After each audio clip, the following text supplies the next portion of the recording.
Hi guys, and welcome to Brave Dog Training Online. Have you ever wondered if you should use one tool or another, or how to choose between all the different things that are out there for reactive dogs? Today we're going to talk about exactly that. What can we use for training our reactive dogs, and what's the most important thing when starting to train a reactive dog? Enjoy!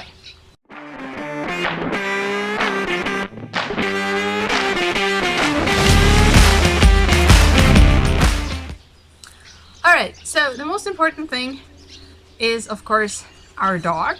Kalumi is just walking around here, and sometimes, especially when we are talking about leash reactivity against other dogs, we might need a second dog. So a helper dog who gives us the opportunity to stage situations we want to work on. And I like to use this guy, or I decided it's a girl, and her name is Ellie. And Ellie is a very great helper dog because she doesn't react to anything. She doesn't need anybody to hold her. She doesn't move away. So she is just perfect for beginner dogs. She is also very realistic, so most dogs take her for a real dog. And I let her sit in a car next to my dog, so she smells of dog as well. But this can be a really easy point to start. And of course, when we're talking about leash reactivity, we need something where we can attach a leash to, right? So our dogs just don't free roam, but are on a leash. And what I like to use is a harness. Something like this. Alright? This is just a Y-shaped harness. It's like this on the dog. The head is up there. And it has one specialty, and that's this thing. It has a V or an X or whatever you want to call it on the belly, and that prevents slipping to the side. That's why I like to use harnesses like this.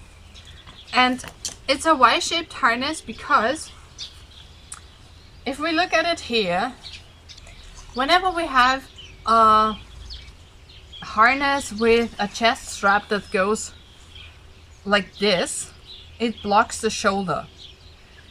It's the same thing with most front clip harnesses. They block the shoulder and the movement is impaired. Also, when we have a chest strap that goes across the chest, it can slip up as soon as the leash tightens and we choke the dog. We don't want that, right? So we have a Y-shaped harness. It leaves the shoulder free and it cannot slip up. To test if it fits right, we can put a finger through the ring here and feel what we are actually touching on our dogs. If we feel bone, so if it's hard, then it fits correctly. If it's soft, much like if it's here and it's soft, it's on the trachea and it will choke the dog. So we have to put it here, and it has to be on the breastbone.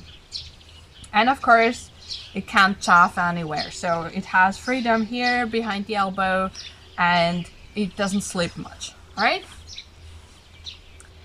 And when we talk about harnesses, we talk about leashes. So what I like to do is I like to use long leashes. This one is actually a bit too long.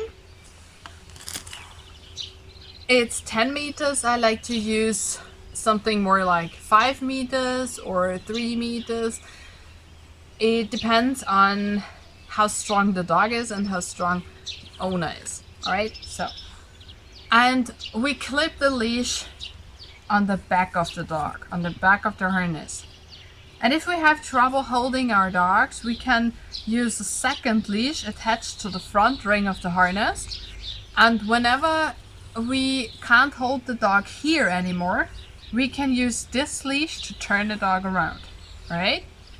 And if you are working on reactivity issues at home, like resource guarding or two dogs who aren't really that comfortable with each other, or a dog you can't really get a feeling about because you don't know him that well, then things like baby gates or a house leash are awesome as well. A house leash is just a short leash attached to the harness, which gives you the opportunity to grab the leash instead of grabbing the dog if something needs to happen fast, right? Because grabbing the dog can always lead to a bite with a dog who has issues with human hands. Grabbing the leash is much more safe.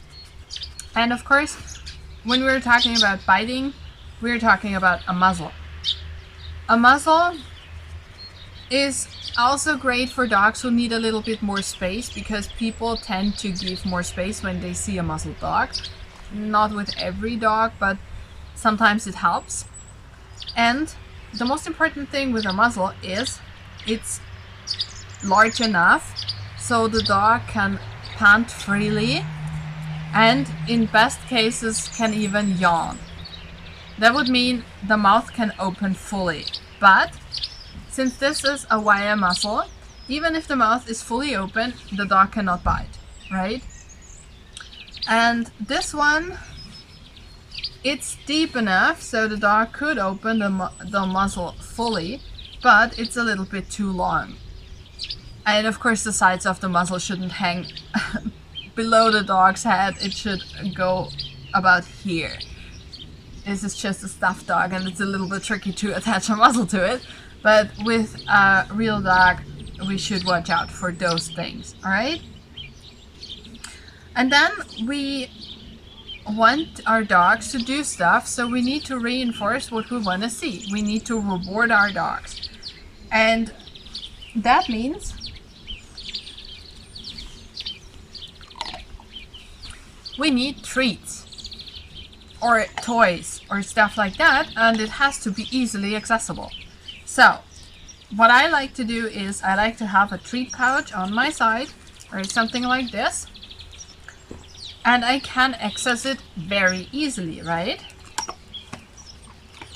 It's a lot more efficient than if I start doing this and trying to get something out of my pant pouch. It's a lot more difficult, and until I have my treat out, the situation is over again, right? So I need easily accessible treats or toys. And now we are talking about the superpower, because if we want to reward our dog, we need to capture the right exact moment where our dog does something great. It's easy if our dog stands right next to us. We can just put a treat in the mouth. But if our dogs are a little bit farther away, we need to be able to tell them, yes, this was right. And that's where this thing comes in. This is a clicker, and you can use a marker word or a clicker, it doesn't matter. But it is the one thing that is a real game changer when we're talking about being precise in training. And being precise makes results a lot quicker. So that's why I love using a marker word or a clicker. And that was our overall, the basics I need to start training my reactive dog. And I would love for you to click the like button if you have seen anything interesting in this video, and tell me in the comments if there was something new for you, or if you just were familiar with all of these tools. I wish you an amazing time training, and we'll see each other next time.